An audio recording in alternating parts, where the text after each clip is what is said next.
हरियापुर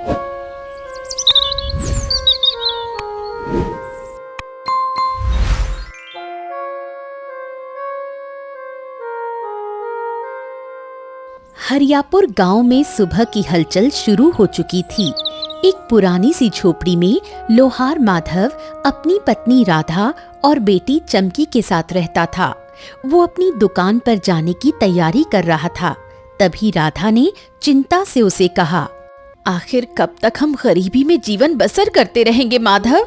आपके पास वो ताकत है जो लोहे को भी झुका दे, लेकिन हमारी आमदनी ना के बराबर है। अरे धैर्य रखो राधा, धैर्य। जो मनुष्य ईश्वर पर विश्वास रखता है ना, उसकी किस्मत जरूर बदलती है। और मुझे यकीन है मेरा समय भी बदलेगा, देखना। गांव वाले हर बात पर सलाह लेने आते हैं तुमसे, लेकिन किसी को भी तुम्हारी गरीबी पर तरस नहीं आता। हाँ, मैं लोहार हूं राधा, पर हाथ फैलाना नहीं जानता। हाँ, गांव वाले मुझसे सलाह लेने इसलिए आते हैं क्योंकि मुझे लालच नहीं है। जिस दिन लालच आ गया, मैं भी औरों के जैसा हो जाऊंगा, समझी ना? चलो अब मैं जाता हूं। माधव अपने औजार उठाकर दुकान की ओर निकल पड़ा। कुछ देर बाद माधव दुकान पर बैठा ही था कि गांव का मुखिया वहां आ पहुंचा। अरे माधव! अरे भाई, मेरे घोड़े की नाल टूट गई है, क्या ठीक कर दोगे क्या? अरे मुखिया जी, ये भी कोई पूछने की बात है? यही तो मेरा काम है। चलिए, शाम को खुद नाल ठीक करके आपके घर ले आऊंगा, ठीक है ना? अरे लेकिन इस बार क्या है ना कि माधव, मेरा हाथ थोड़ा सा तंग है, अभी कीमत नहीं दे पाऊंगा। ओहो, अगर देंगे तो अच्छा, नहीं देंगे तो और अच्छा, कोई बात नहीं। अरे आप गांव के मुखिया हैं, मुझे कुछ नहीं चाहिए आपसे। हाँ, वाकई में तुम सचमुच में बहुत अच्छे लोहार हो माधव। जैसा तुम्हारा काम साफ है, वैसे ही तुम्हारा मन साफ है। गांव में और भी लोहार हैं, लेकिन कोई भी तुम जैसा नहीं है। चलो, नमस्ते, बहुत बहुत धन्यवाद। मुखिया मुस्कुराता हुआ वहां से चला गया। माधव काम में लग गया। अब शाम ढलने लगी थी। माधव लोहार मुखिया के घोड़े की नाल ठीक करके धीरे धीरे उसकी हवेली की ओर बढ़ गया। वहां पहुंचकर उसने देखा कि मुखिया बलदेव और सुखदेव के साथ किसी गंभीर चर्चा में डूबा हुआ था। मुखिया ने माधव को देखा और एक हल्की मुस्कान के साथ कहा, हाँ, अच्छा हुआ माधव जो तुम आ गए।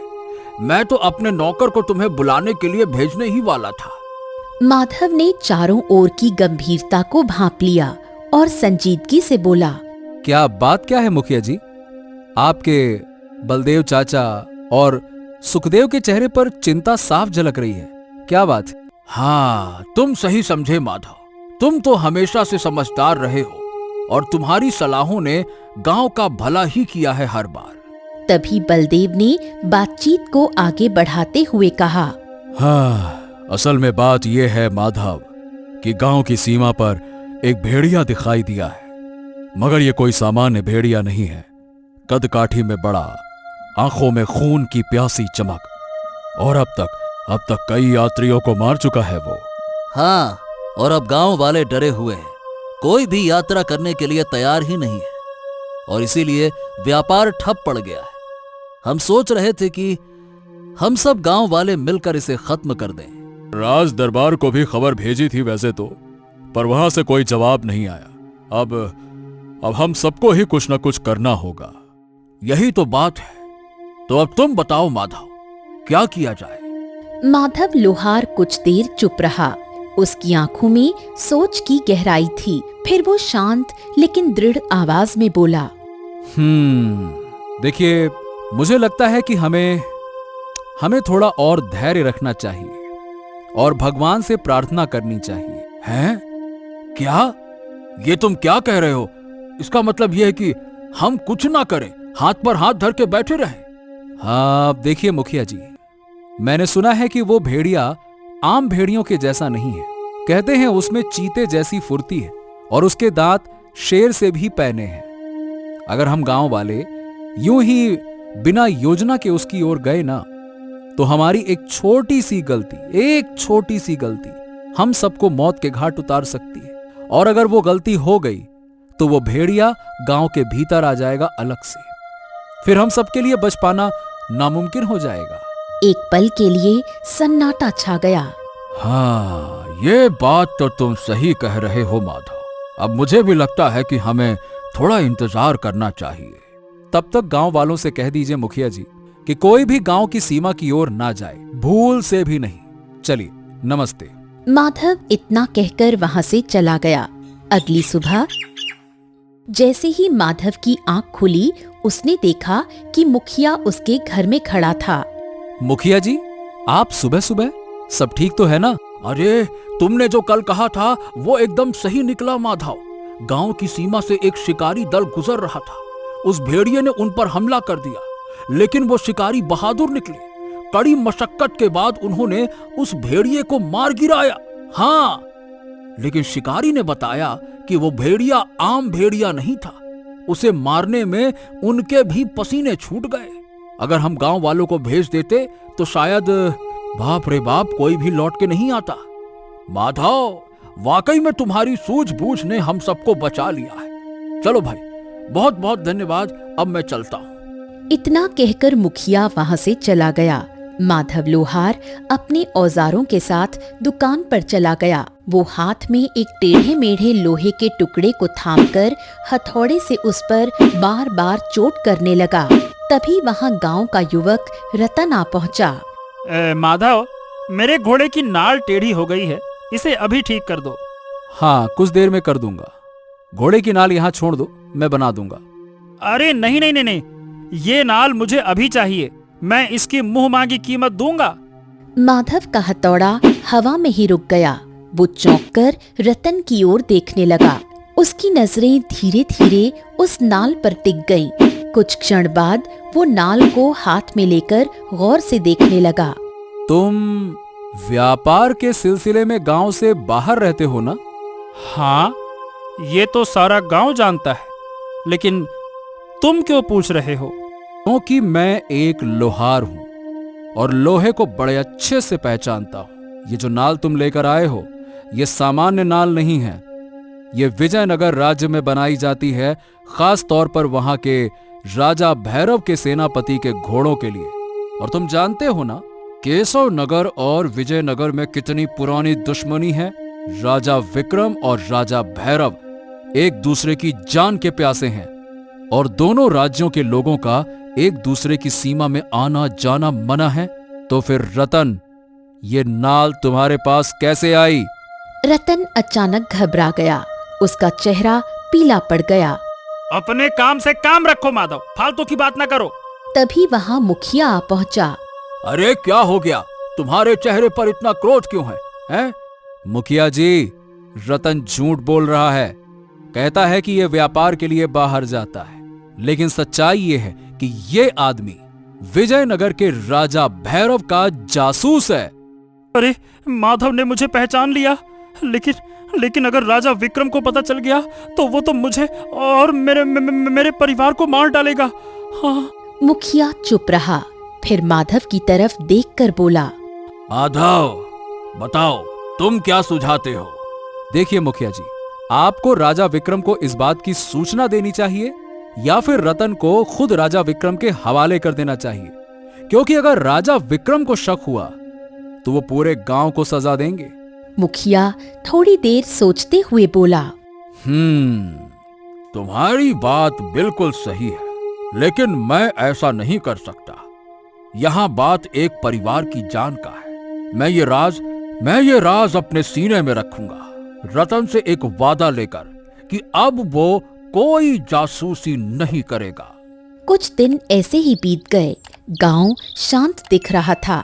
कुछ दिन बाद केशव नगर के 2 सैनिक गांव में पहुंचे। इस गांव का मुखिया कौन है? मैं हूं, मैं। क्या तुम रतन को जानते हो? हाँ, अरे वो हमारे गांव का ही है। वो करता क्या है, ये बताओ।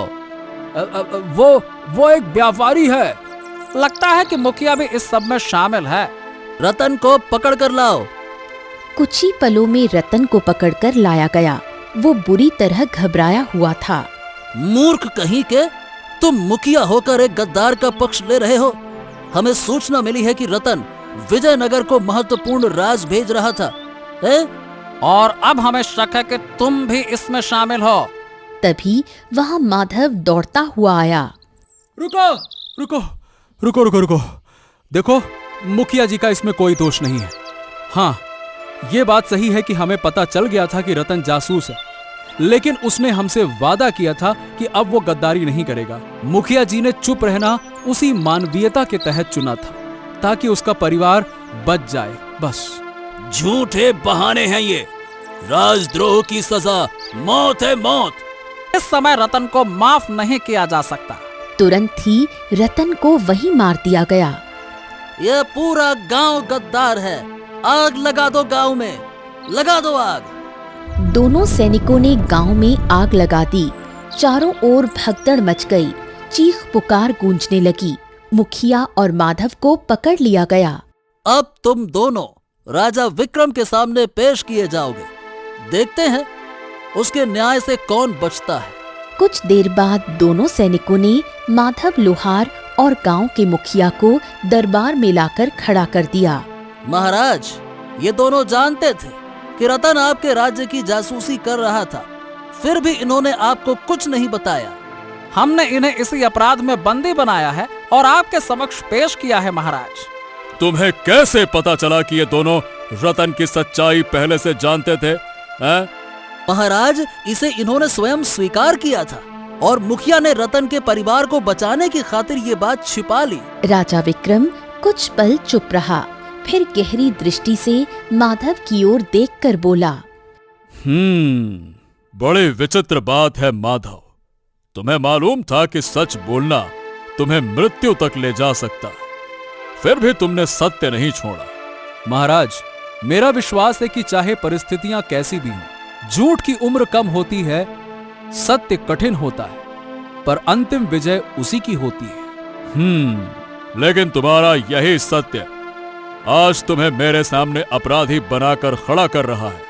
महाराज, अगर धैर्य हो तो सत्य कभी बोझ नहीं बनता महाराज, वो तो आत्मा का श्रृंगार होता है, और एक दिन यही सत्य भाग्य को भी बदल देता है। इसे अपने विश्वास पर बहुत घमंड है ना? ठीक है सैनिकों, इसे उठाओ और कारागार में डाल दो। देखते हैं सत्य इसे कितनी राहत देता है। ले जाओ इसे। माधव को सैनिकों ने पकड़ लिया। और मुखिया, इसे अभी के अभी मृत्यु दंड दे दो। ले जाओ। सारी गलती मेरी थी माधव। माधव, तू सही था। काश मैंने तेरी बात मान ली होती तो आज गांव ना जलता, ना मैं मरता। हे भगवान। दोनों सैनिकों ने मुखिया को वहीं पर मार डाला। माधव को घसीटते हुए कारागार में डाल दिया गया। इधर राधा और किरण अपने जले हुए घर में बैठी हुई रो रही थीं। माँ, पिताजी को तो पकड़ लिया गया। मुझे नहीं लगता राजा उन्हें अब जीवित छोड़ेगा। नहीं बेटी, मेरा मन कहता है वो जरूर लौटेंगे। हमें यहीं रुकना होगा। गांव तो खाली हो रहा है माँ, सब लोग छोड़कर जा रहे हैं। कुछ गांव वाले अब भी रुके हैं और जब तक उम्मीद है हम भी रुकेंगे। इधर कारागार के अंधेरे कोने में माधव सलाखों के पीछे सोच में डूबा था। तभी एक भारी आवाज उसके कानों में गूंजी। तुम यहाँ कैसे आए? माधव चौंक कर देखने लगा। साधु महाराज, आपको भी राजा विक्रम ने कैद किया है क्या? राजा विक्रम एक क्रूर शासक है। जब मैंने उसकी हस्तरेखाएं देखी तो सच कह दिया कि अगर उसने अपनी क्रूरता नहीं छोड़ी तो उसका अंत निश्चित है। ओ, तो आपने भी सत्य कहा और कारागार में आ गए। मैंने भी वही किया। खैर, मुझे कोई पछतावा नहीं साधु महाराज, सिर्फ गांव की बर्बादी और मुखिया की मौत का दुख है मुझे। साधु तुरंत माधव का हाथ पकड़कर उसे गौर से देखता हुआ बोला, तुम लोहार जरूर हो, लेकिन तुम्हारे हाथों की रेखाएं बता रही हैं तुम एक दिन सम्राट बनोगे। सम्राट? अरे मैं तो एक साधारण लोहार हूं साधु महाराज, कहाँ इतने बड़े बड़े सपने दिखा रहे हो आप। पर तुम्हारे कर्म असाधारण हैं और यही कर्म तुम्हें उस स्थान तक पहुंचाएंगे जहां से सत्य राज करेगा। मैंने जो कहा वो केवल भविष्यवाणी नहीं, नियति है। तुम सम्राट बनोगे। ये रेखाएं झूठ नहीं बोलती माधव। एक सैनिक हांफता हुआ अंदर आ पहुंचा। अरे अरे तुम दोनों जल्दी से यहाँ से निकलो, पीछे के द्वार से भाग जाओ। अरे भाग जाओ भाग जाओ। अरे लेकिन हुआ क्या सैनिक, ये अचानक भाग जाओ क्यों? राजा भैरव, विजयनगर का क्रूर राजा, उसने केशव नगर पर हमला किया और राजा विक्रम मारे जा चुके हैं और अब भैरव स्वयं सिंहासन पर बैठ गया है। उसने आदेश दिया है कि सारे बंदियों को मृत्यु दंड दिया जाए। राजा विक्रम मारे गए? हाँ, राजा विक्रम मारे गए? हाँ, और अब अगर तुम यहाँ रहे तो भैरव की तलवार तुम पर भी चलेगी। अरे मेरा कहा मानो तो तुम इस राज्य को ही छोड़ दो। अरे भाग जाओ भाग जाओ। मेरी बात याद रखना माधव, तुम्हें नियति तुम्हारी मंजिल तक जरूर ले जाएगी। मैं कभी झूठ नहीं बोलता। तुम्हारे हाथों में सम्राट बनना लिखा है। साधु तेजी से अंधेरे में गायब हो गया। माधव धीरे धीरे कारागार से बाहर निकल गया। गांव के पास टूटी फूटी जली झोपड़ी के सामने उसकी पत्नी राधा और बेटी किरण बैठी थी। माधव को देखकर राधा दौड़कर उसके पास आ पहुंची। मुझे विश्वास था आप जरूर लौटेंगे। हाँ राधा, लेकिन अब समय नहीं रहा, हमें तुरंत ये गांव छोड़ना होगा। चलो। पिताजी, लेकिन क्यों? क्या हुआ? देखो, राजा विक्रम मारा गया और अब राजा भैरव सत्ता में है और वो और भी क्रूर है। अगर किसी को पता चल गया कि मैं बंदी गृह में था तो वो हमें भी नहीं छोड़ेगा। तो क्या हम भाग जाएंगे पिताजी? क्या ऐसा कोई राज्य नहीं जहां हम चैन से रह सके? माधव की आंखें भर आईं। हमें चलना होगा अभी। कुछ घंटों बाद माधव, राधा और किरण धीरे धीरे घने जंगल के अंदर चले जा रहे थे। पिताजी, और कितना चलना होगा? मुझे बहुत प्यास लगी है। हाँ बेटी चिंता मत करो, ये जंगल किसी न किसी राज्य की सीमा में लगे होंगे।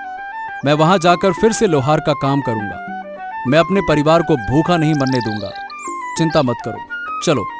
मुझे नहीं लगता हम जीवित जंगल से बाहर निकल पाएंगे। तभी माधव को एक तालाब दिखाई दिया।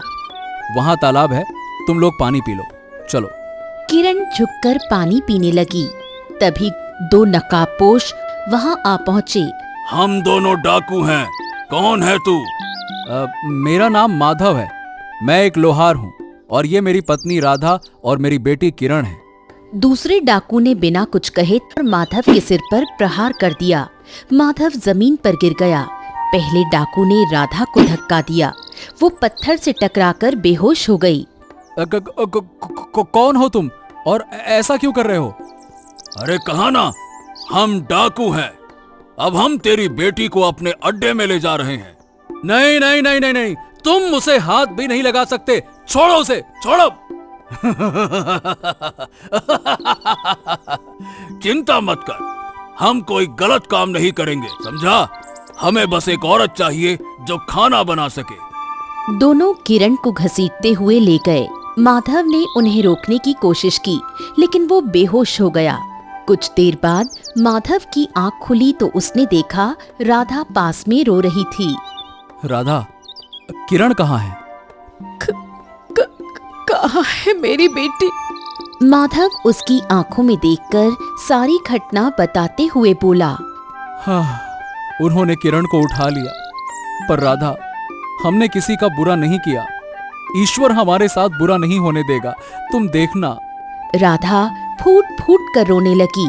अगर उन्होंने मेरी बच्ची के साथ कुछ कर दिया तो?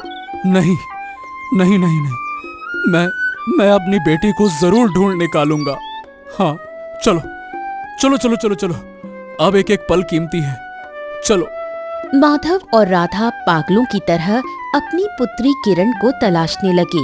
माधव और राधा थक चुके थे, लेकिन उनकी आंखों में केवल एक चिंता थी, अपनी बेटी को ढूंढने की। वो पेड़ों के बीच से गुजरते रहे। तब अचानक माधव की नजर एक वृक्ष के नीचे बैठे व्यक्ति पर पड़ी। वो अच्छा भोजन कर रहा था और उसके वस्त्र बहुत ही सुंदर और कीमती थे। देखो राधा, वहां कोई आदमी बैठा है, चलो उससे पूछते हैं, शायद कुछ मदद मिल जाए। चलो चलो चलो। दोनों उसके पास पहुँचे। माधव और राधा को देखकर मुस्कुराते हुए बोला, अरे तुम दोनों हो कौन और इस घने जंगल में कर क्या रहे हो हैं? मैं एक लोहार हूँ और ये मेरी पत्नी राधा है। हम अपनी बेटी को ढूंढने के लिए निकले हैं। ओहो, पर ऐसा क्या हो गया है? माधव ने सारी बात उसे विस्तार से बताई, कैसे डाकुओं ने उसकी बेटी को उठाया और वो कुछ नहीं कर पाया। उसकी आंखों में गुस्सा और बेबसी दोनों झलक रही थीं। मैंने बहुत कोशिश की, लेकिन चोट लगने के कारण मैं बेहोश हो गया और वो अचानक आए और हमारी बेटी को उठा ले गए। पता नहीं उसके साथ क्या कर रहे होंगे, कहाँ ले गए होंगे उसको। व्यापारी कुछ क्षणों तक सोच में डूब गया, फिर गहरी सांस लेते हुए बोला, हाँ, समझ गया। वैसे मैंने इस इलाके के डाकुओं के बारे में तो सुना है। वो बहुत अनुशासित होते हैं, औरतों का बहुत सम्मान करते हैं। अगर उन्होंने कहा है कि तुम्हारी बेटी को सिर्फ खाना बनाने के लिए ले जाया गया है, तो वो ऐसा ही करेंगे। उसका कोई अनादर नहीं होगा, वो सुरक्षित होगी। लेकिन फिर भी है तो बेटी, ढूंढना तो पड़ेगा। ओह, तुम्हारी बात मान भी लूं, लेकिन फिर भी उन्हें क्या हक है मेरी बेटी को उठाकर ले जाने का? उसे ढूंढने में मेरी मदद करो। हाँ हाँ हाँ हाँ, क्यों नहीं मित्र, चलो मैं तुम्हें उनके ठिकाने तक ले चलता हूँ, चलो। तुम जानते हो उनका ठिकाना कहाँ है? हाँ, मैंने कहा ना, मैं एक व्यापारी हूँ। जंगल में रुकना पड़ता है और कई बार डाकुओं से मेल जोल भी रखना पड़ता है। तीनों चल पड़े। वो रास्ता घना और लंबा था। राधा की चाल धीमी पड़ती जा रही थी, लेकिन वो कुछ नहीं बोली। उसकी आंखों में सिर्फ अपनी बेटी की छवि थी। कई घंटों की पैदल यात्रा के बाद व्यापारी उन दोनों से बोला, बस अब डाकुओं का इलाका ज्यादा दूर नहीं है, क्यों ना थोड़ी देर इस पेड़ के नीचे विश्राम कर लिया जाए? हाँ, लेकिन जब ठिकाना पास ही है तो रुके क्यों? चलिए ना, जल्दी पहुंच जाएंगे। चिंता मत करो मित्र, मैं तुम्हारी बेटी को लेकर ही लौटूंगा। लेकिन देखो, तुम्हारी पत्नी भी बहुत थक गई है, उसे थोड़ा आराम चाहिए, थोड़ा उसके बारे में भी सोचो। तभी राधा ने माधव से कहा, माधव, मुझे बहुत प्यास लगी है। अरे मैं भी कितना मूर्ख हूँ। जहाँ से हम चले थे वहीं पास में तो तालाब था, वहीं से पानी भर लेते। व्यापारी माधव की ओर देखकर बोला, हाँ, यहाँ से दाहिनी ओर एक तालाब है, तुम वहाँ से पानी ले आओ। माधव राधा की ओर देखने लगा। अरे चिंता मत करो, तुम्हारी पत्नी मेरी बहन की तरह है, वो सुरक्षित है, मैं उसका पूरा ध्यान रखूंगा, ठीक है ना? जाओ जाओ, आराम से पानी लेकर आओ, जाओ। माधव व्यापारी की बातों में आकर पानी लाने चला गया। उसके जाते ही व्यापारी ने, चल चल, अब मेरे साथ चल, तू चल चल। क्या? मुझे कहाँ ले जा रहे हो? मेरे पास एक बहुत आलीशान हवेली है। मैं जिस इलाके में रहता हूँ ना, वहाँ नौकर नहीं मिलते। अब तू वहाँ पे काम करेगी और बदले में मैं तुझे 2 वक्त की रोटी दिया करूँगा। वैसे भी तेरी बेटी को डाकू तो ले ही गए हैं, उन डाकुओं का मिलना बहुत मुश्किल है, समझी क्या? अरे चल तो मतलब तुमने झूठ बोला? तुम डाकू का ठिकाना नहीं जानते? हाँ, तो सच बोला, आधा झूठ बोला। अब सुन, आधा सच ये है कि सच में इस इलाके के डाकू औरतों का सम्मान करते हैं। तेरी बेटी उन डाकुओं के हाथों में सुरक्षित है। और आधा झूठ ये है कि मेरा उन डाकुओं से कोई संबंध नहीं। मैं ना ही उन डाकुओं का ठिकाना जानता हूँ और ना ही मैं उनसे मिला हूँ। और तेरा पति एक मंद बुद्धि लोहार है, कुछ समझ ही नहीं पाया। अब चल, वरना मैं तेरे पति को जान से मार दूंगा। चल। डर और लाचारी में वो चलने को मजबूर हो गई। कुछ समय बाद जब माधव पानी लेकर लौटा तो उसकी पत्नी वहां नहीं थी। उसने इधर उधर देखा, आवाजें लगाई, लेकिन कुछ नहीं मिला। राधा, राधा, राधा, राधा। अरे, तो ये भी एक धोखा था। भगवान, भगवान, ये क्या हो गया मेरे साथ। मेरी बेटी डाकुओं के पास, मेरी पत्नी उस व्यापारी ने छल से ले ली मुझसे, और मैं अकेला रह गया। क्या यही सजा है सच्चे इंसान की? क्या यही इनाम है ईमानदारी का? क्या भगवान, क्या है ये? वो वृक्ष के नीचे बैठ गया और फूट फूट कर रोने लगा। वो एक टूटा हुआ इंसान था जिसके पास अब कुछ नहीं बचा था। हे भगवान, सब कुछ तो छिन गया। पत्नी, बेटी, जीवन, गांव, सब कुछ तो छिन गया। अब तो ये जीवन ही व्यर्थ लग रहा है भगवान। तभी वहाँ वही साधु प्रकट हो गया। आप यहाँ? आप तो कारागार में मिले थे ना मुझसे। माधव, तू कोई साधारण व्यक्ति नहीं है। तेरी किस्मत में सम्राट बनना लिखा है, लेकिन ये तभी होगा जब तू धैर्य रखेगा। तेरी पत्नी और बेटी तुझे फिर से मिलेंगे। जंगल में नहीं, यहां, इस दिशा में बढ़। समय तेरा इंतजार कर रहा है, जल्दी से जा। इतना कहकर साधु गायब हो गया। माधव चुपचाप आगे की ओर बढ़ गया। माधव ने लंबी यात्रा तय की और एक विशाल राज्य के द्वार पर पहुंचा, जहां उसका भाग्य करवट लेने वाला था। माधव एक यात्री से बोला, हाँ, भाई साहब, ये कौन सा राज्य है? तुम नहीं जानते? ये किशनगढ़ राज्य है। बहुत विशाल है। कई छोटे छोटे राज्य इसके अधीन आते हैं, समझे? लेकिन यहाँ इतना सन्नाटा क्यों? राजा सूरज बीमार है। युद्ध में किसी ने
माधव से बोली, ये सब क्या है?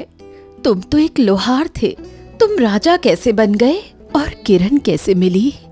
माधव अपनी पत्नी को सारी घटना बताते हुए बोला, और इस तरह से मैं एक सम्राट बन गया। लेकिन इस रहस्य को कभी किसी को मत बताना, क्योंकि साधु महाराज ने बताने के लिए मना किया था।